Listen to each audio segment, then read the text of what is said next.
আসসালামু আলাইকুম ভিউয়ার্স, আজকের ভিডিওতে আমরা দেখব যে কিভাবে একটা হোস্টিং এ ডোমেইন অ্যাড করে। হ্যাঁ, তো আমার যে হোস্টিংটা সেই হোস্টিংটা এই ডোমেইনের আন্ডারে আছে। তো আমি প্রথমে চলে যাব সি প্যানেলে। তো এইখান থেকে যদি আমরা গো টু সি প্যানেলে যাই, এবং আমি আসলে কোন ডোমেইনটা অ্যাড করবো সেটা একটু বলে দিই। এই যে এটা vipcarseat.com। হ্যাঁ, তো এই ডোমেইনটা আমি যদি এমনিতে ওপেন করে রাখি তাহলে এরকমটা দেখাচ্ছে, যেহেতু হোস্টিং অ্যাড করা নাই। ওকে, তো আমি কি করলাম, আমি এই যে আমাদের হোস্টিং থেকে গো টু সি প্যানেলে গেলাম। সি প্যানেলে গেলে এরকম একটা ইন্টারফেস আমরা দেখতে পাবো।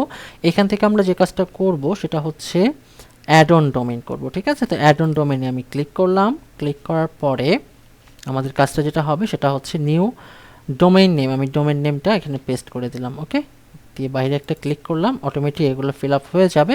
এখানে চেকমার্ক দেওয়ার প্রয়োজন নাই। যদি আপনি এফটিপি অ্যাকাউন্ট তৈরি করেন তাহলে এখানে চেকমার্ক দিব। তো আমাদের এফটিপি অ্যাকাউন্ট প্রয়োজন নাই, আর এটা সচরাচর কিন্তু প্রয়োজন হয় না। ওকে, তো আমি করব কি, অ্যাড ডোমেইন, এখানে ক্লিক করব।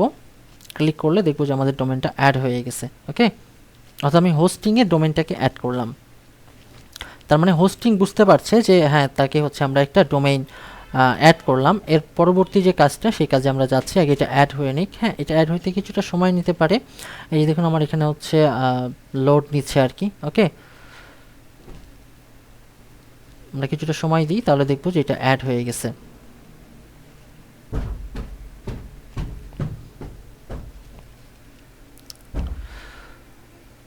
ওকে, কিছুটা সময় নেবে আর কি। হ্যাঁ, ডোমেইনটা অ্যাড হওয়ার জন্য। এবং এইখানে আমাদের আপাতত অন্য কোনো ডোমেইন নাই। ঠিক আছে, শুধুমাত্র মেইন ডোমেইনটা অ্যাড করা আছে, এই জন্য এখানে এই ডোমেইনটা দেখাচ্ছে না। ওকে, দেখুন এখানে the add on domain has been created. Okay, create হয়ে গেছে। তো আমাদের এখন কাজ কি, আমাদের এইখানে আর কোনো কাজ নেই। আমাদের যেটা কাজ সেটা এখন আমাদের এই যে ডোমেইন, এইখানে কাজ। তো এইখানে আমরা ম্যানেজে যাব।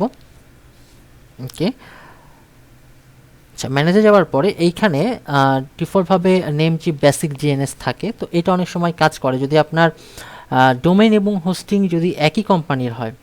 ঠিক আছে, তাহলে আসলে এখানে নেম সার্ভারটা আসলে দেওয়ার প্রয়োজন হয় না। তারপরেও যদি ডোমেনের সাথে হোস্টিং যদি লিঙ্ক না হয়, তাহলে আমরা যেটা করব, এখানে আমরা করব কি, কাস্টম ডিএনএস বসিয়ে দেব। এবং এখানে আমরা যেটা লিখব সেটা হচ্ছে DNS1.NAMECHEP name chip hosting hosting.com। এটা হচ্ছে নেম সার্ভার, একটা DNS1 আর একটা হবে DNS2। ওকে, DNS2 DNS1 namecheaphosting.com, DNS2 namecheaphosting.com এটা থাকবে। আমরা এখানে এই যে টিক মার্ক আছে, ওখানে আমরা ক্লিক করলাম। ওকে, আর যেখানে বলছে DNS serve update may take up to 48 hours to take effect. তো এখানে তারা সময় চেয়ে নেয় যে 48 ঘন্টার মধ্যে এটা আসলে অ্যাক্টিভ হয়ে যাবে। বাট দেখা যাচ্ছে যে 5 মিনিট 7 মিনিটের মধ্যে এটা হয়ে যায়। হ্যাঁ, অনেক সময় 30 মিনিটও লাগতে পারে আর কি। ওকে, তো এখন যদি আমরা এখানে যে একটু রিলোড দিই,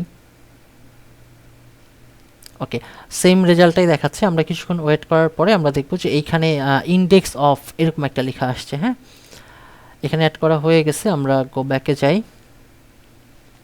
এই যে দেখুন, ডোমেইনটা অ্যাড হয়ে গেছে। অ্যাড অন ডোমেইনটা অ্যাড হয়ে গেছে। ওকে, তো এই ছিল মূলত আসলে ভিডিও, যে কিভাবে আসলে একটা হোস্টিংয়ে ডোমেইন অ্যাড করতে হয়। ওকে, তো এখানে দেখা যাচ্ছে আমরা কিছুটা সময় যদি ওয়েট করি, তাহলে এখানে ইন্ডেক্স অফ এই লেখাটা আসবে। ওকে, কিছুটা সময় ওয়েট করলে এই লেখাটা এখানে চলে আসবে। তো আমরা কিছুক্ষণ ওয়েট করি। আচ্ছা, এখানে যে আমি যখন রিলোড দিচ্ছি, তখন যেটা যে আমার সাইটটা কিন্তু আসছে না। তো এটার রিজনটা যে অনেক সময় ক্যাচ লোড হয়ে থাকে ব্রাউজারে, এই জন্য দেখা যাচ্ছে যে পূর্বের ভিউটাই দেখায়, আপডেট ভিউটা দেখায় না। তো এই জন্য আমি যখন অন্য আরেকটা ব্রাউজার ইউজ করছি, যেমন এখানে ফায়ারফক্স, মজিলা ফায়ারফক্স ইউজ করার পরে দেখেন আমার যে ওয়েবসাইটে চলে আসছে, এবং আপনাদের এখানে দেখাবে ইন্ডেক্স অফ। ওকে, তো ইন্ডেক্স অফ দেখা মানেই মনে করতে হবে যে আপনার সাইটটা লাইভ হয়ে গেছে। তো এই ছিল মূলত আসলে আমার আজকের ভিডিও। তো নেক্সট ভিডিওতে এই ডোমেইন হোস্টিং রিলেটেড অন্য কোনো ভিডিও আপলোড করব। সেই পর্যন্ত সবাই ভালো থাকবেন। আল্লাহ হাফেজ।